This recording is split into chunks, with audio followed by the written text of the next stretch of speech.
부안군수아들의 채용비리 의혹을 권익현 부안군수와 해당 업체는 사실이 아니라며 적극 해명하고 나섰습니다. 경찰이 건설업자들과 해외여행을 가 골프를 친 정읍시 공무원들의 근무지를 압수수색했습니다. 경찰은 대가성이 있었는지에 대해 조사하고 있습니다. 남원시의회 의원들이 헌법재판소에 윤석열 대통령 파면을 촉구했습니다. 의원들은 국민의 기본권을 보장하는 임무 그대로 내란 속의 윤석열을 즉각 파면해야 한다고 강조했습니다. 구급대원을 폭행한 남성들에게 징역형이 내려졌습니다. 구급대원을 폭행하거나 협박해 소방활동을 방해하면 5년 이하의 징역이나 5천만 원 이하의 벌금에 처할 수 있습니다.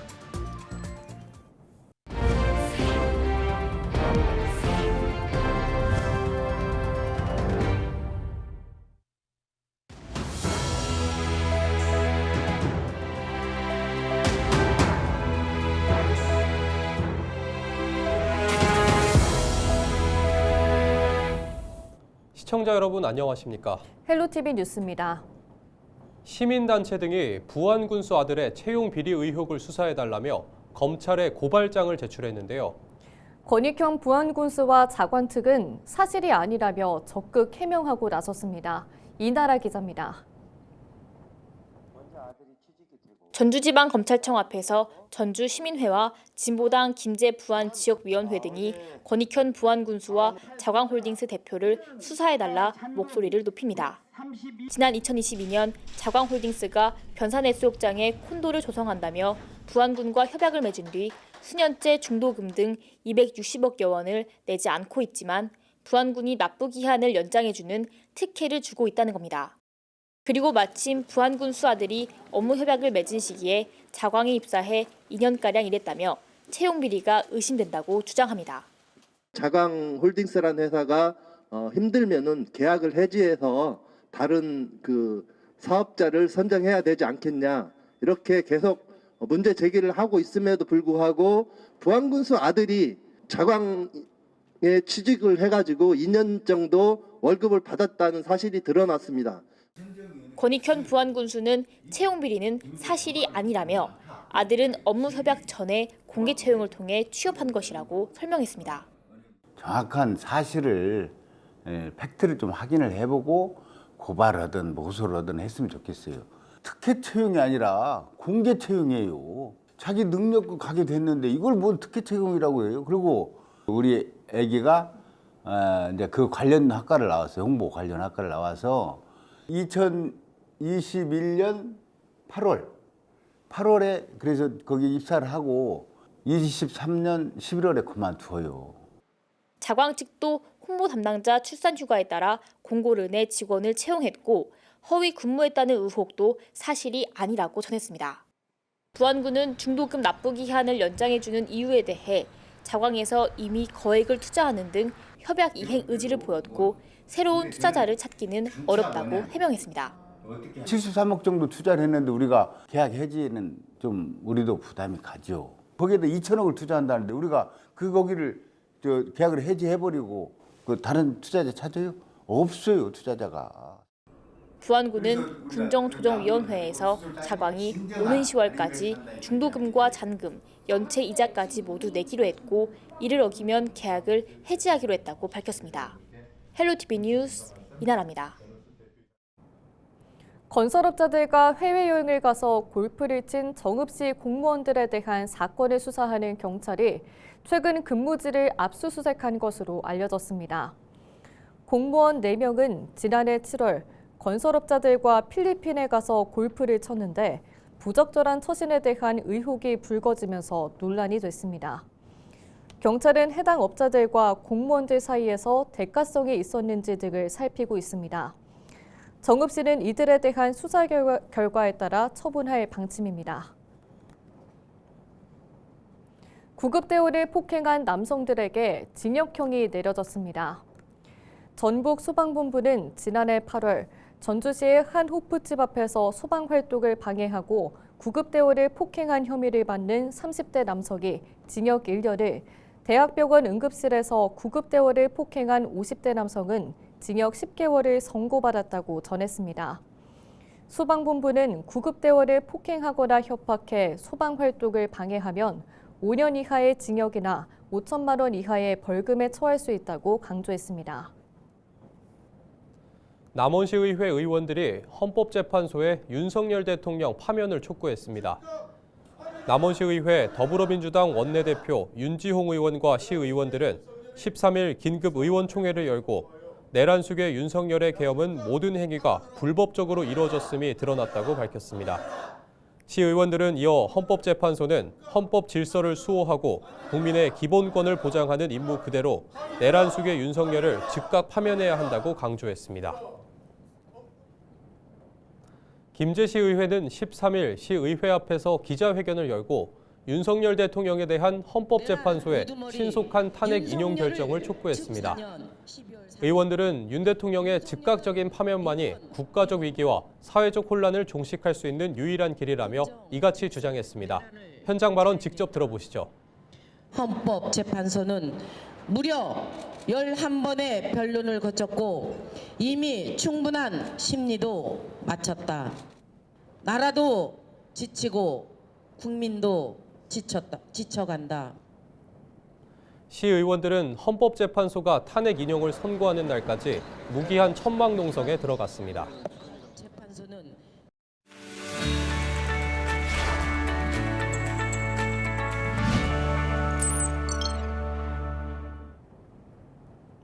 우리 지역 국회의원들에게 지역 현안을 풀 해법을 들어보는 시간입니다.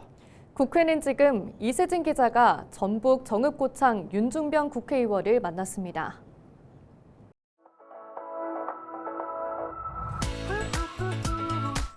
안녕하세요. 반갑습니다. 이렇게 방문해 주셔서 고맙습니다. 탄핵 정국이지만 지역에는 풀어야 할 현안들이 굉장히 많습니다. 주민들에게 약속한 공약 어떻게 좀 추진이 되고 있습니까? 노을대교 가장 걸림돌이었던 전략 환경 영향 평가 통과시켰고요. 또 기재부하고 총사업비 협의도 끝내서 한 400억 정도 증액된 내용으로 4,217억으로 확정이 된 상태입니다. 이제 이후 절차인 실시 설계 발주를 지금 추진하고 있어서 가능하면 빠른 시간 내에 그걸 완료하고 착공이 될 수 있도록 이렇게 해나갈 계획이고요. 또 서해안철도 이제 추진하겠다고 약속을 드렸는데 일단은 우리가 국가철도망 기본계획에 반영될 수 있도록 이렇게 추진하고 있고 또 그와 곁들여서 예타 문제가 걱정이 되기 때문에 특별법을 통해서 예타 면제가 가능하도록 이렇게 입법적인 노력을 기울이고 있습니다. 또 정읍의 경우에는 동진강 내용을 새로운 활력소를 이렇게 작용할 수 있도록 추진하고 있는데 환경부하고 협의하면서 지금 하천 기본계획 지금 여러 가지 내용들을 담고 있고 그 내용 속에는 요새 인기가 높은 파크 골프장 문제라든지 또 낙양보의 새로운 정비 문제라든지 그다음에 뚝방길 문제라든지 이런 내용이 담길 수 있도록 추진하고 있고 이제 대선이 임박하게 되면 대선 공약에 포함시키는 문제 이런 내용들을 충실히 지금 진행하고 있습니다. 올해 초 이른바 농업민생4법이 여당 당론 반대로 부결이 됐는데 향후 이 문제 어떻게 좀 풀어가야 할까요? 제때 제값받고 이렇게 판매하고 그동안 거기에 기울인 땀과 노력이 보상받을 수 있는 그런 여건을 만들어달라는 그런 소박한 내용이기 때문에 그걸 뒷받침할 수 있는 것이 농업민생4법입니다. 그래서 정부가 우리가 요구하고 또 해야 된다고 책무를 부여하고 있는 내용을 제대로만 이행하면 사실은 예산이 2, 3천억이면 되는 내용인데 그걸 두려워해서 실제 농업이 또는 농촌이 또 농민들이 유지해야 될 생업 요건들을 구비해주지 못한다는 것은 무책임한 거라고 저희는 생각합니다. 그 내용은 꼭 입법화해서 농촌의 틀 또는 농업의 여러 가지 변화, 성장을 꼭 담보해내고 농민들이 안심하고 생업에 종사할 수 있는 기틀을 만드는 이 과제는 꼭 이룩해내야 된다 이렇게 생각하고 있습니다. 대표 발의한 고금리 불법사채 근절법 7월에 이제 시행 예정인데 향후 좀 어떤 효과를 기대해 볼 수 있을까요?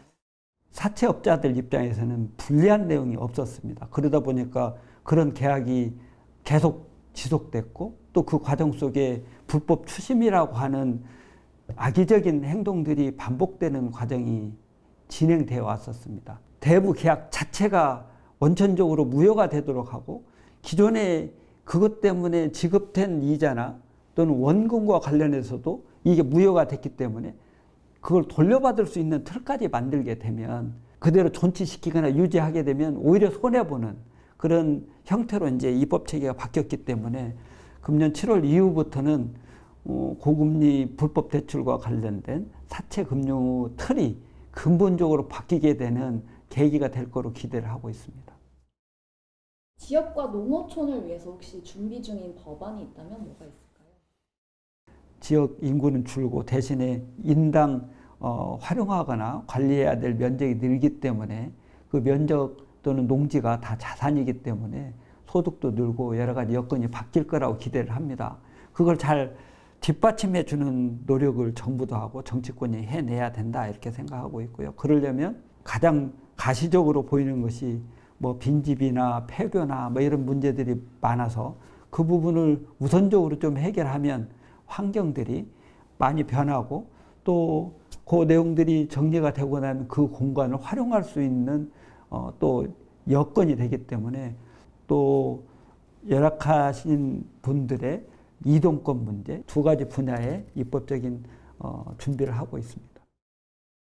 향후 의정 활동 좀 어디에 초점을 둘 예정이신가요? 국정 운영의 불안정성을 빨리 조기 종식시키고 국정의 안정을 기하는 문제가 중요하고요.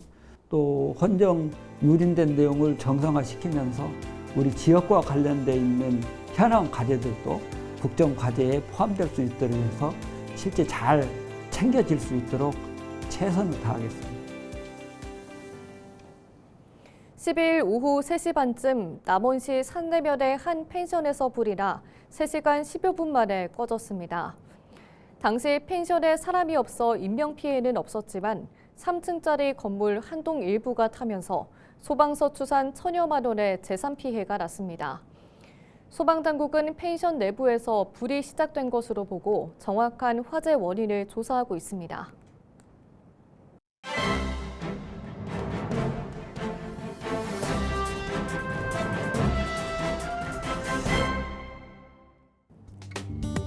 전북 도민일보 기사입니다.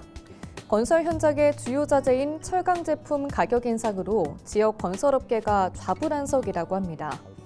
특히 중소건설사들은 철 구조물에 사용되는 H형각에 잇따른 가격 상승에 원가 상승 부담을 떠안게 됐다고 토로한다는데요. 지역 건설업계에 따르면 국내 최대 제강사인 현대제철과 동국제강은 지난 10일부터 H형강 가격을 톤당 5만 원 올렸다고 합니다. 앞서 올해 초 H형강 가격을 톤당 3만 원 인상한다고 밝혔지만 폭설과 한파 영향으로 수요가 급감하자 소폭 인상에 그친 바 있다는데요. 제강사들은 인상 배경에 대해 철 스크랩 등 원자재 가격의 지속적인 상승을 꼽았다고 합니다. 특히 H형광과 철근 시장 가격이 너무 낮게 형성돼 있어 팔아도 남는 게 없다는 게 철강사들의 입장이라는데요. 이와 관련해 건설협회 전북자치도회 관계자는 제강사 측에서는 국제 철 스크랩 가격이 올라 가격 인상이 불가피했다고 밝히고 있지만 국내에서 유통되는 철강 제품 가격은 일괄 구매한 원자재로 제품이 만들어졌는데 이를 현재 시세에 맞춰 인상 요인에 반영하는 것은 과도하다라고 말했다고 신문은 전했습니다. 지금까지 신문 브리핑이었습니다.